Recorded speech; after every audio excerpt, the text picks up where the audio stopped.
திருவாரூரில் ஒரே குற்றத்திற்கு 2 முறை அபராதம் விதிக்கப்பட்ட சம்பவம் குறித்து இளைஞர் ஒருவர் வெளியிட்ட வீடியோ சமூக வலைதளங்களில் பரவி பரபரப்பை ஏற்படுத்தியுள்ளது. போலீசாரை குற்றம் சாட்டி வீடியோ வெளியிடப்பட்ட விவகாரத்தில் நடந்தது என்ன? ஒரு நாளைக்கு எனக்கு 500 கேஸ் அடிக்க சொல்கிறாங்கப்பா. நாங்கள் குறைஞ்சது ஒரு நாளைக்கு 100 கேஸ் தான் அடிக்க முடியுது, மிஷின்லாம் பழசா போயிடுச்சு அப்படிங்கிற மாதிரி சொல்லியிருப்பாங்க.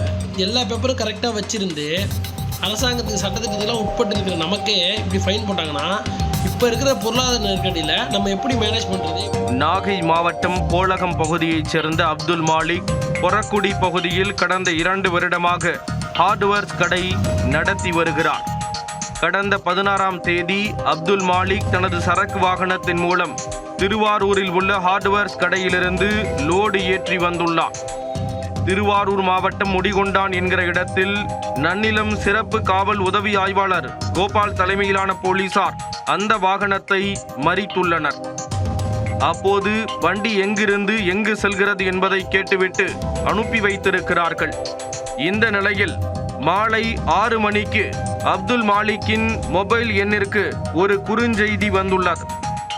அதில் அப்துல் மாலிக்கின் வாகனத்தை சிறார் ஒருவர் ஓட்டிச் சென்ற குற்றத்திற்காக 1000 ரூபாய் அபராதம் விதித்திருப்பதாக தெரிவிக்கப்பட்டிருந்தது. இந்த அதிர்ச்சியிலிருந்து மீள்வதற்குள் அடுத்த அரை மணி நேரத்தில் மேலும் ஒரு குறுஞ்செய்தி வந்துள்ளது. அதில் சீட் பெல்ட் அணியாமல் வாகனம் ஓட்டியதற்காக 1000 ரூபாய் அபராதம் விதிக்கப்பட்டு இருப்பதாக கூறப்பட்டு இருந்தது. அடுத்தடுத்து அபராதம் விதிக்கப்பட்டு குறுஞ்செய்தி வந்த நேரத்தில் அப்துல் மாலிக்கின் கண் முன்புதான் அவரது சரக்கு வாகனம் நின்றுள்ளது. இது குறித்து அப்துல் மாலிக் சம்பந்தப்பட்ட நன்னிலம் காவல் நிலைய சிறப்பு காவல் உதவி ஆய்வாளர் கோபாலிடம் தொலைபேசியில் தொடர்பு கொண்டு கேட்கும்போது அப்படி ஏதும் வழக்கு போட்டதாக தெரியவில்லை, 2 முறை எப்படி என்ட்ரி ஆனது என்பது தெரியவில்லை என்று கூறியிருக்கிறார். நான் செக் பண்ணிட்டு சொல்கிறேன் என்று தெரிவித்திருக்கிறார். அனைத்து ஆவணங்களும் சரியான முறையில் இருந்தும் குற்றத்தை பற்றி விசாரிக்காமல் வழக்கு போட்டுள்ளனர் என்று தனது ஆதங்கத்தை அப்துல் மாலிக் வெளிப்படுத்தியுள்ளார். இது குறித்து அப்துல் மாலிக் வெளியிட்ட ஒரு ஆடியோ சமூக வலைதளங்களில் வேகமாக பரவி வருகிறது.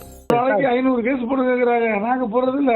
சுத்தி போனா ஒரு 50 கேஸ், இப்ப 40 கேஸ் 30 கேஸ் தான். 500 போடுங்கிறாங்க ஒரு நாளைக்கு மேல. அது நாங்க போட முடியாதுன்னு வச்சுக்க. 500 மிஷின்லாம் பழைய மிஷின்லாம் போட்டு ஒர்க் ஆகாது, அந்த அளவுக்கு நம்மளுக்கு ஸ்பீடுக்கு ஒத்துழைக்காது மிஷின்லாம். ஏன்னா 2019 2016 கொடுத்த மிஷின்லாம் இருக்கு. ஆமா சார், ஆமா சார். இருக்கு, நான் செக் பண்ணிடுறேன், பார்த்துட்டு செக் பண்ணிட்டு நான் சொல்றேன். அது ஒரு கேஸ் போட்டுறாங்க, 2 கேஸ் போட்டுறாங்க, அதை மட்டும் நான் செக் பண்ணிடுறேன். ரெண்டு ஒரே இதுக்கு 2 போட்டுருக்காங்க சார். அது நீங்க என்னன்னு பார்த்துட்டு ஃபர்தரா மூவ் பண்ணா நான் என்னன்னு பார்த்தேன் சார். அதுக்கு நம்ம பிசினஸ் பண்றோம், டெய்லி இதே மாதிரி ஏதாவது தேவையில்லாம போட்டுக்கிட்டாங்கன்னா அப்புறம் எதுக்கு நம்ம இன்சூரன்ஸ் எதுவுமே கட்டாம 1000 ஃபைன் சார். அதிகமா டாடா நான் போட மாட்டேன். அது நான் சொல்லுவேன் போட மாட்டேன், விட்டுருவேன். ஏன்னா வண்டி எவ்வளவு கஷ்டப்படுறாங்கன்னு தெரியும் எனக்கு. அப்துல் மாலிக்கின் வீடியோ விவகாரம் திருவாரூர் போலீசாரிடையே சலசலப்பை ஏற்படுத்தியுள்ளது.